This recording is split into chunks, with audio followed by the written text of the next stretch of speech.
मसीह सम्पूर्ण मण्डली परिवारमा म जोन मगर प्रभुलाई धन्यवाद छ। प्रभुको स्तुति अनि प्रशंसा भएको होस्। प्रभुको वचनले भन्दछ मत्तीको पुस्तक 16 अध्यायको 22 पदमा उहाँले चेलाहरूलाई भन्नुभयो, यदि कोही मानिस मेरो पछि लाग्ने इच्छा गर्दछ, उहाँले भन्नुभयो कोही मानिस मेरो पछि लाग्ने इच्छा गर्दछ भने उसले आफूलाई इन्कार गरोस् र आफ्नो क्रुस बोकेर मेरो पछाडि उठाएर मेरो पछाडि लागोस् भने। यहाँनिर तीनवटा बडो रहस्य र गम्भीर कुराहरू चाहिँ हामी चेलाहरूलाई, विशेष गरी प्रभु येशू ख्रीष्टलाई प्रभु र मुक्तिदाता भनेर विश्वास गर्ने प्रभुका विश्वासी जनलाई चाहिँ यो कुरा आज अवगत गराएको छ। प्रभुले भन्नुभयो स्वतन्त्र छोड्नुभयो अनि उहाँले भन्नुभएको छ कि येशू ख्रीष्टलाई जसले पनि विश्वास गरेको छ र उहाँको चेला भएको छ र उहाँलाई प्रभु र मुक्तिदाता भनेर विश्वास गरेको छ, उहाँलाई स्वतन्त्र छोडिदिनु भयो।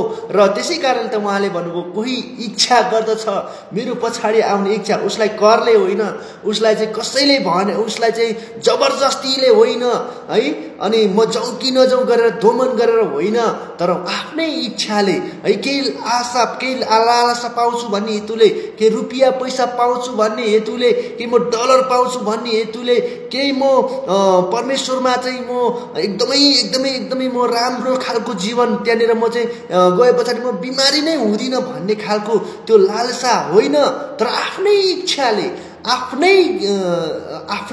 इच्छाले चाहिँ त्यो कुराहरू त्यो लालसाहरू लिएर होइन, तर परमेश्वरको पछाडि लाग्नु चाहिँ आफ्नै इच्छाले चाहिँ उहाँको पछाडि लाग्नु भनेर चाहिँ प्रभुको वचनले भन्छ। जो चाहिँ यस्तो खालको व्यक्ति छ जो चाहिँ म निको नभए पनि प्रभुको पछाडि लाग्छु, मसँग रुपियाँ पैसा नभए पनि प्रभु येशू ख्रीष्टको पछाडि लाग्छु, र मसँग केही नभए तापनि प्रभु येशू ख्रीष्टको पछाडि आफ्नै इच्छाले, कसैले कर गरेर होइन, कसैले भनेर होइन, कसैले तिमी चाहिँ यसको प्रभु येशू ख्रीष्टको पछाडि लाग्नुपर्छ भनेर होइन, तर आफ्नै इच्छाले कोही मानिस एनीबडी, कोही पनि प्रभुका जनहरू हुनुहुन्छ, चाहे पूर्व पश्चिम उत्तर दक्षिण जहाँको भए पनि, जुनै देशको भए तापनि यदि कोही मानिस चाहिँ प्रभु येशू ख्रीष्टको पछाडि लाग्दछ भनेदेखि चाहिँ आफूलाई इन्कार गरोस्। यानि कि म को हुँ, मेरो पहिचान के हो यो संसारमा, मलाई यो संसारले दिएको पहिचान के हो, म कलाकार हुँ कि, म गायक हुँ कि, म नायक हुँ कि, म एउटा टिचर हुँ कि, म यो संसारको एउटा डक्टर हुँ कि, म पाइलट हाँक्ने म त्यो पाइलट हुँ कि है, के हुँ म यो संसारको, या लेबर हुँ कि, म एउटा नर्मल व्यक्ति हुँ कि, या म यो संसारमा एउटा कामै नलाग्ने व्यक्ति हुँ कि, को हुँ म है। त्यो कुरालाई चाहिँ सबै कुरालाई चाहिँ येशू ख्रीष्टमा त्याग्नुपर्ने कुराहरू चाहिँ, येशू ख्रीष्टमा चाहिँ दिनुपर्ने कुराहरू चाहिँ गलातीको 2 अध्यायको 20 पदमा भन्छ कि म चाहिँ अब उपरान्त मेरो सबै कुरा चाहिँ क्रुसमा चाहिँ टाङ्गिएको छ भनेर चाहिँ प्रभुको वचनले भन्दछ। त्यसरी सबै कुरा चाहिँ उहाँमा टाङ्गिनु पर्दछ प्रियहरू। यसै कारणले गर्दाखेरि प्रभुको वचनले भन्दछ आज म भन्ने व्यक्तिलाई चाहिँ पूर्ण रूपमा मारेर अब ख्रीष्टलाई चाहिँ यो जीवनबाट जन्माउनु पर्दछ। त्यसै कारणले हामीले 4वटा कुराहरू चाहिँ हामीले जीवनमा याद गर्नुपर्छ। मलाई, मैले, मेरो भन्ने यो 4वटा कुराहरू चाहिँ हाम्रो जीवनबाट चाहिँ पूर्ण रूपमा डिलेट भएर जानुपर्छ भन्ने कुरा म यहाँलाई बताउँछु। म भन्ने व्यक्ति यानि कि म पाइलट थिएँ, म जो थिएँ, म यो संसारको यदि प्रख्यात व्यक्ति कोही थिएँ भने पनि अब ख्रीष्टमा चाहिँ म एउटा बालक हुँ, ख्रीष्टमा चाहिँ म एउटा सच्चा उहाँको चेला हुँ भनेर चाहिँ उहाँको जिरो लेभलबाट चाहिँ उहाँमा स्टार्ट गर्नुपर्छ। कुनै पनि घमण्ड छैन प्रिय, कुनै पनि घमण्ड गर्न पाउने छैन, किनभनेदेखि उहाँमा हामी विश्वास गर्दछौँ भनेदेखि उहाँको साँचो चेला हुन्छौँ भने यो संसारको कुराहरू लिएर कुनै पनि घमण्ड हामीमा हुनु भएन। ममा चाहिँ यो ट्यालेन्ट छ, म यस्तो राम्रो, म चाहिँ यस्तो, यो खालको कुनै पनि घमण्ड हामीमा हुनु हुँदैन र हामी ख्रीष्टमा चाहिँ घमण्ड गर्नुपर्छ। हालेलुया, प्रभुको महिमा भएको होस्। र मैले धन कमाएँ, म होइन, मैले यो गरेँ, मैले त्यो गरेँ, मैले फल्नालाई सहयोग गरेँ, मैले फल्नालाई यसो गरेँ उसो गरेँ होइन, यो कुराहरू आफैलाई प्रशंसा लिने कुराहरू, आफैलाई म चाहिँ उच्च, अरूभन्दा म राम्रो, म अरूभन्दा चाहिँ एकदमै असल छु भन्ने कुराहरू चाहिँ यो कुरा चाहिँ होइन प्रियहरू। यो कुराले गर्दाखेरि चाहिँ हामी प्रभुको चेला हुन सक्दैनौँ। प्रभुलाई महिमा हुने काम हाम्रो जीवनबाट हुनुपर्छ, तर हामी आफै चाहिँ महिमा हुने काम गर्दछौँ भनेदेखि हामी साँचो चेला होइनौँ, हामी चाहिँ स्वार्थी चेला हौँ। त्यसै कारणले गर्दाखेरि अब मैले गरेको भन्दा पनि ख्रिस्टले गर्नुभएको कुरालाई चाहिँ बडो फोकस दिनुपर्छ। हालेलुया। अनि मैले मेरो अब मलाई सम्पत्ति चाहियो, मलाई गाडी चाहियो, मलाई घर चाहियो, मलाई रुपियाँ चाहियो, मलाई होइन यो चाहियो त्यो चाहियो यो चाहियो, स्वार्थी है, यो पनि चाहियो त्यो पनि चाहियो यो पनि चाहियो, त्यो स्वार्थी भएको व्यक्तिले प्रभु येशू ख्रिस्टको चेला हुन सक्दैन प्रियहरू। किनभनेदेखि स्वार्थी भएको व्यक्तिले स्वार्थ आफ्नै इच्छा पुरा गर्नेले प्रभुको इच्छा पुरा गर्न सक्दैन। त्यसै कारणले गर्दा यो कुरा चाहिँ त्याग्नुपर्छ छ। मलाई यो पनि चाहियो, मलाई त्यो पनि चाहियो, यो कुराहरू त्याग्नु पर्दछ प्रियहरू। जबसम्म यो हामी कुरा त्याग्दैनौँ प्रभुको साँचो चेला हुँदैनौँ प्रियहरू। त्यसै कारणले प्रभुले भन्नुहुन्छ कि आफैले पहिला चाहिँ उसले चाहिँ आफूलाई इन्कार गरोस्, आफ्नो स्वभावहरू, यो संसारको स्वभाव, अभिलाषाहरू, संसारबाट जति पनि कुराहरू छ यो सबै कुरा चाहिँ त्यागोस् भनेर चाहिँ प्रभुले भन्नुभएको छ प्रियहरू। जबसम्म हामी त्याग्दैनौँ उहाँको साँचो चेला हुन सक्दैनौँ प्रियहरू। त्यसै कारणले अनि उहाँले भन्नुभयो कि आफ्नो क्रुस उठाएर मेरो पछाडि लागोस्। प्रभु येशू ख्रिस्टको पछाडि लाग्नु भनेको साँचो चेला हुनु भनेको एउटा नर्मल कुरा होइन प्रियहरू। उहाँको पछाडि लाग्नु धेरै दुःख छ, धेरै कष्टहरू छ, धेरै समस्याहरू छ। यो संसारको हरेक कुराहरूबाट चाहिँ अगाडि बढ्नुपर्ने कुराहरू, हरेक कुराहरूलाई चाहिँ त्यागेर अगाडि बढ्नुपर्ने कुरा हुन्छ। आफ्नै परिवारहरूलाई, आफ्नै छरछिमेकीलाई अनि आफैलाई पनि सबै कुराहरू त्यागेर उहाँको पछाडि लाग्दाखेरिको चाहिँ एउटा महत्त्वपूर्ण कुरा चाहिँ हामी यहाँनिर बुझ्दछौँ कि आफ्नै त्यो दुःखहरू, त्यो कष्टहरू, त्यो समस्याहरू, यो संसारमा भएका हरेक कुराहरूलाई चाहिँ त्यागेर हामीले हिँड्नुपर्ने हुन्छ। त्यो कुराहरूलाई चाहिँ बोकेर हामीले हिँड्नुपर्ने हुन्छ। किनभने ख्रिस्टमा परमेश्वरले यही कुरा बताउनु भएको छ, जसले चाहिँ ख्रिस्टको पछाडि लाग्छ उसले चाहिँ दुःख भोग्नु पर्दछ प्रियहरू। कतिचोटि हामीलाई परमेश्वरमा हामी जब बढ्दै गर्दाखेरि, हामी अगाडि हिँड्दै गर्दाखेरि चाहिँ आफ्नै परिवारबाट, आफ्नै श्रीमानबाट, श्रीमतीबाट, आफ्नै बुवा आमाबाट, भाइ बहिनीहरूबाट चाहिँ समस्याहरू आउँदछ, ख्रिस्टमा बढ्न दिँदैन प्रियहरू। त्यसै कारणले गर्दाखेरि मेरो परिवारहरू, मेरो फ्यामिलीहरू भनेर जब हामी बस्दछौँ भनेदेखि चाहिँ हामीले साँचो चेला हुन सक्दैनौँ र हामीले उद्धार र मुक्तिको जीवन पाउन सक्दैनौँ प्रियहरू। त्यसै कारणले गर्दाखेरि प्रभु येशू ख्रिस्टमा चाहिँ हामी साँचो रूपले एउटा परमेश्वरको साँचो भक्तको रूपमा हामी अगाडि बढ्न चाहँदछौँ भनेदेखि चाहिँ यो कुराहरू चाहिँ त्याग्नु पर्दछ प्रियहरू। एकजना व्यक्ति यस्तै खालको व्यक्तिहरू थिए अनि जसले चाहिँ प्रभु येशू ख्रिस्टलाई विश्वास गर्यो अनि त्यस पछाडि उहाँले आफ्नै अनि यो संसारको कुराहरूलाई हेर्न थाले। मेरो आमा, मेरो बुवा, मेरो भाइ, मलाई घर चाहियो, मलाई यो चाहियो, मलाई त्यो चाहियो, म यस्तो खालको व्यक्ति, यस्तै खालको एकजना व्यक्ति थिए जसले तर प्रभुलाई विश्वास गरेको हो। तर प्रियहरू अनि एकजना व्यक्ति थिए, जब प्रभु येशू ख्रिस्टले भन्नुभयो यदि मेरो पछाडि कोही लाग्दछ भने क्रुस बोकेर मेरो पछाडि लागोस्। अनि एकजना व्यक्ति यस्तै खालको व्यक्ति थिए जसले चाहिँ क्रुस बोकेर हिँड्दै थियो। अनि प्रभु येशू ख्रिस्ट अनि ले चाहिँ भन्नुभयो अब तिमीलाई चाहिँ रुपियाँ पैसा म केही कुराहरू पनि म दिनेवाला छैन, म मेरो पछाडि आउँदाखेरि तिमीले चाहिँ आफ्नै दुःख कष्टहरू उठाएर तिमीले चाहिँ पछाडि सबै कुराहरूलाई, संसारको कुराहरूलाई त्यागेर मेरो पछाडि चाहिँ लाग्नुपर्ने हुन्छ। त्यही भएको कारणले गर्दाखेरि तिमीलाई धेरै दुःख कष्ट हुन्छ है, धेरै दुःख कष्ट हुन्छ, तर तिमीले चाहिँ यो कुरा चाहिँ बोकेर तिमीले चाहिँ मबाट आउनुपर्ने हुन्छ। अनि त्यसै कारणले एकजना व्यक्तिलाई यसरी चाहिँ प्रभुका जनहरूलाई चाहिँ भन्यो। अनि एकजना व्यक्ति यस्तो थियो अनि ऊ चाहिँ अलिकति चोर थियो, अलिकति ठग थियो, अलिकति चाहिँ संसारतिर चाहिँ ऊ एकदमै लडाइ थियो है।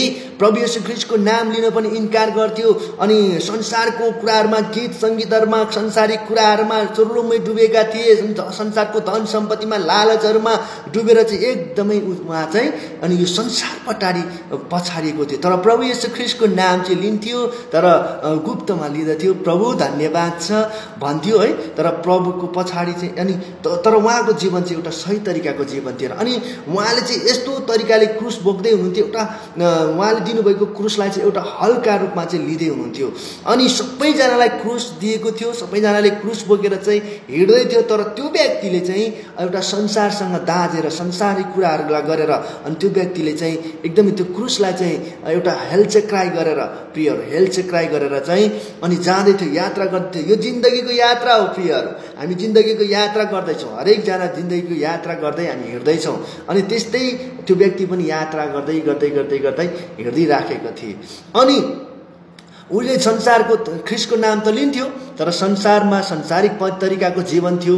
उसले संसारिकको जस्तो सोच थियो, संसारिक जस्तै ढाँचा थियो, संसारिक जस्तै लोहाई खुवाई, उसको विचार, उसको ढाँचा हरेक कुरा संसारको। तर प्रभु येशू ख्रिस्टको नाम लिएर उहाँको पछाडि यसरी हिँडिराखेको थियो प्रियहरू। अनि उसले आफूलाई पनि त्यागेको थिएन र उसले कुनै पनि स्वभावहरू चाहिँ त्यागेको थिएन, तर प्रभु येशू ख्रिस्टको पछाडि लागेको थियो। अनि यस्तैमा प्रभु येशू ख्रिस्ट अगाडि हिँड्नुभयो अनि पछाडि चेलाहरू, अनि यसरी क्रुस उसले बोकेर हिँड्दै थियो। अनि त्यो व्यक्तिले भन्यो एकदमै भारी भयो, किनभनेदेखि संसारपट्टि एकदमै उसलाई आकर्षण भयो। त्यस पछाडि उसलाई क्रुस भारी भयो। प्रभु येशू ख्रिस्टले क्रुस बोकेर हिँड्नु भनेर भन्नुभएको छ, अनि उसलाई क्रुस भारी भयो, एकदम भारी भएर एकदमै हिँड्दैछ। अनि त्यस पछाडि प्रभुलाई भन्छ, पुकार्छ, अनि एकदमै भारी भएको कारणले गर्छ भन्छ, प्रभु येशू, प्रभु एकदमै क्रुस त भारी छ, म त बोक्न सक्दिनँ है। तर प्रभुले सुन्नु भएन, किनभनेदेखि हरेक व्यक्तिलाई चाहिँ त्यो क्रुस बोकेर चाहिँ उहाँको पछाडि लाग्नु भनेर उहाँले भन्नुभएको छ। अनि त्यो व्यक्तिले चाहिँ प्रभु येशू म क्रुस बोक्न सक्दिनँ, म के गरौँ भने, तर प्रभुले सुन्नु भएन। अनि त्यो व्यक्तिले चाहिँ के गर्यो भने क्रुसलाई राखेर छोट्याए हो। छोट्याइसके पछाडि त्यस पछाडि चाहिँ नि क्रुस बोकेर हालेलुया येशू, धन्यवाद येशू भन्दै हो, सम टाइम धन्यवाद यसरी दिँदै अनि संसार पछाडि लाग्दै एकदम उहाँले यसरी जिउँदै उहाँले यस्तो खालको जीवन जिएर एक दिन फिक्स उहाँ चाहिँ अनि यो संसारबाट छोडेर जब उहाँ चाहिँ जब स्वर्ग र नर्क पार गर्नुपर्ने छ त्यहाँनिर पुग्दाखेरि चाहिँ अनि उहाँको जीवनको पुस्तक खोली तपाईँले पाउन सक्नुहुन्छ। यो प्रकाशको पुस्तक 20 अध्यायको 12 पदमा जहाँ चाहिँ जीवनको पुस्तक खोलिएको कुराहरू बताइएको छ। अनि त्यस्तै उहाँको त्यहाँ जीवनको पुस्तक खोलिए। त्यस पछाडि उहाँ चाहिँ जब त्यो क्रुस बोकेर जाँदै हुनुहुन्थ्यो, त्यस पछाडि क्रुस राखेर चाहिँ अनि पारी टप्नु पर्ने थियो, तर उहाँ टप्नु सक्नु भएन। त्यस पछाडि त्यहाँनिर क्रुस बोकेर उहाँ यसरी हिँड्दै हुनुहुन्छ। अनि त्यस पछाडि भन्नुहुन्छ, अनि प्रभु म कसरी आऊँ भनेर प्रभुलाई प्रश्न गर्छ। त्यस पछाडि प्रभुले भन्नुहुन्छ, मैले तिमीलाई दिएको क्रुस छ नि, त्यो क्रुसलाई चाहिँ त्यहाँ तेर्साऊ, त्यस पछाडि तिमी यहाँ आउन सक्छौ।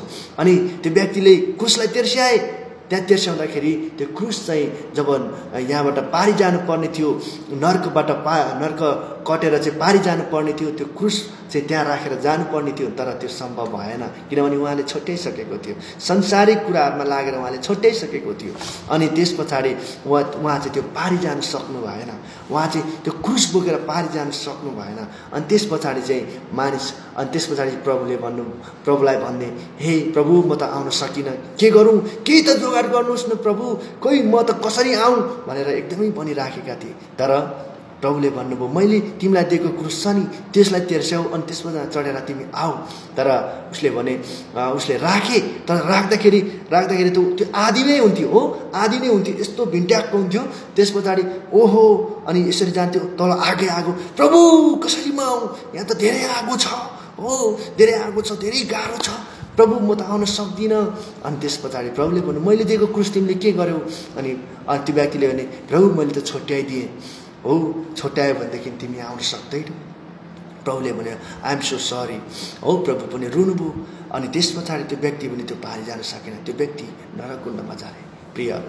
किनभनेदेखि प्रभुलाई साँचो रूपमा विश्वास गरेर साँचो रूपमा चाहिँ नचल्ने चाहिँ यस्तै नै हुन्छ प्रियहरू। उहाँले दिनुभएको क्रुसलाई बोकेर जब हिँड्दैन भनेदेखि उहाँको त्यो व्यक्तिको जीवन चाहिँ यस्तै हुन्छ, ऊ चाहिँ नरकमा जानुपर्ने हुन्छ प्रियहरू। त्यसैले आफैले आफूलाई इन्कार गरेर आफूलाई मारेर संसारको लोभहरूबाट हो धेरै विश्वासीहरूले परमेश्वरलाई दिनुपर्ने दशांशहरू दिँदैन प्रियहरू, परमेश्वरलाई महिमा दिनुपर्ने कुराहरू दिँदैन, परमेश्वरलाई चाहिँ प्रशंसा गर्नुपर्ने कामहरू गर्दैन, परमेश्वरमा आराधना चढाउनु पर्ने त्यो समयमा आराधना गर्नु जानु पर्ने त्यो काम चाहिँ गर्दैन प्रियहरू। त्यसै कारणले गर्दाखेरि चाहिँ त्यो क्रुसहरू दिनदिनै छुट्याउँदैछ अनि एउटा सजिलो तरिकाले चाहिँ परमेश्वरको राज्यमा प्रवेश गर्न खोजिराखेको छ। होसियार गर्नुहोस् प्रियहरू, किनभने परमेश्वरको वचनले हामीलाई भन्दछ, कोही पनि आफ्नै इच्छाले चाहिँ मेरो पछाडि लाग्छ भने आफूलाई चाहिँ इन्कार गरोस् र आफ्नो क्रुस उठाएर चाहिँ मेरो पछाडि लागोस् भनेर भन्नुहुन्छ। यो संसारको अभिलाषाहरू सबै कुराहरू चाहिँ त्यागेर हामी उहाँको पछाडि लाग्दैन भनेदेखि प्रियहरू हाम्रो हालत त्यस्तै हुनेछ। त्यो व्यक्तिले संसारको कुरालाई हेर्यो, संसारिक कुराहरूलाई हेर्यो र प्रभुको पनि नाम लिए, प्रभुको पनि प्रशंसा, प्रभुलाई पनि प्रशंसा गरी बेला बेलामा मन लागे दिए, तर पूर्ण रूपले दिएन प्रियहरू। त्यसै कारणले गर्दाखेरि आज होसियारी हुनुपर्छ। प्रत्येक दिनको हरेक समयको प्रभुले चाहिँ त्यहाँ जीवनको पुस्तकमा लेखिएको छ प्रियहरू। आज तपाईँ र हामीहरू चाहिँ यदि हामी पश्चाताप गरेर उहाँ फर्किन्छौँ भनेदेखि उहाँको अनुग्रहद्वारा त्यो कुराहरू मेटाइदिनु हुनेछ।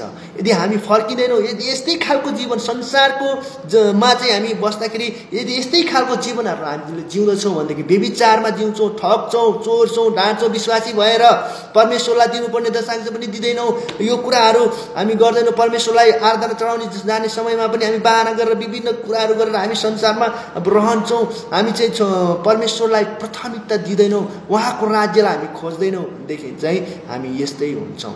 हामी नरकमा जानुपर्ने हुन्छ, नरकमा जागिनु पर्ने हुन्छ प्रियहरू। कसैलाई गुन्जाइस छैन, किनभने प्रभु चाहिँ यसले चाहिँ त्यही भएर प्रभु धेरै रुनुभएको छ प्रियहरू, धेरै रुनुभएको छ।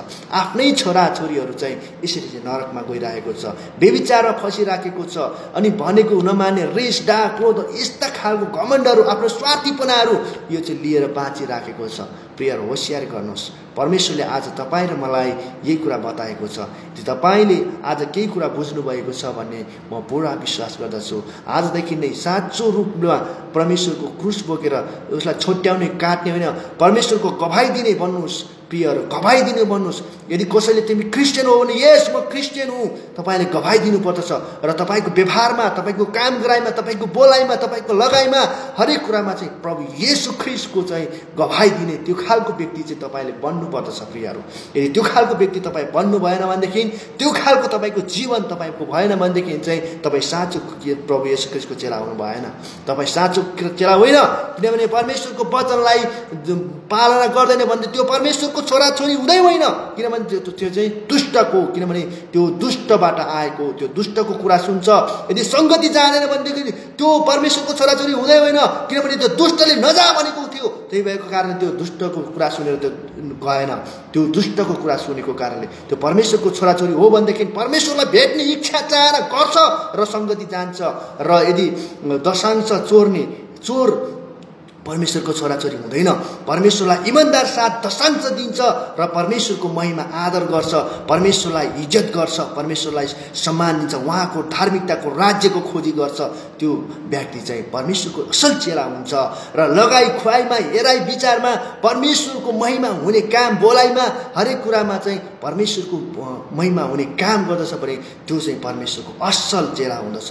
नत्र भएदेखि होसियार गर्नुहोस्, परमेश्वरको होइन, त्यो चाहिँ दुष्टको। किनभने यो संसारमा दुईटा चुनाव छ, एउटा चाहिँ परमेश्वरको, एउटा चाहिँ दुष्टको। तपाईँको चुनाव केमा छ? परमेश्वरमा छ या संसारमा छ? तपाईसँग दुईटा मात्रै बाटो छ, एउटा साँघुरो बाटो, एउटा फराकिलो बाटो। तपाईँ साँघुरो बाटो रोज्नुहुन्छ भने परमेश्वरको राज्यमा तपाईँ पस्नुहुन्छ।